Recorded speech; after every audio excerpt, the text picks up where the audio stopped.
Kapag ayaw na sa atin, hayaan na lang natin. Kapag gusto na niyang umalis, hayaan mo nang umalis. Kapag gusto na niyang bitawan ka, hayaan mo na lang siyang mawala.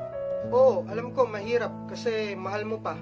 Pero hindi mo ba naisip na mas mahihirapan ka pa kapag pinagpilitan mo yung sarili mo sa taong ayaw naman na? Minsan, hindi porket sumuko ka, talo ka. Minsan, sumusuko tayo kasi alam natin yun ang tama. Mali naman na kasing ipagsiksikan pa yung sarili mo sa taong pilit kang tinutulak papalayo. Hindi ka dapat magmakawa na wag siyang mawala. Kasi unang-una, kung talagang mahal ka niyan, hindi niya gagawing solusyon ang hiwalayan. Kaya ikaw, kung alam mong isa mo na lang lumalaban para sa relasyong akala mo'y walang hangganan, kung alam mong ikaw na lang yung nagmamahal sa inyong dalawa, huwag mo nang hayaan yung sarili mo na magmukha pang tanga.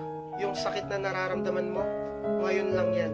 Kasi darating din naman yung punto na kung saan isang araw gigising ka na lang nang wala nang nararamdaman para sa taong akala mo dati hindi mo kayang mawala.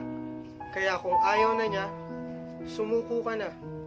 Hayaan mo na lang siyang sumaya sa paraang masasaktan ka ng sobra. At ngayon,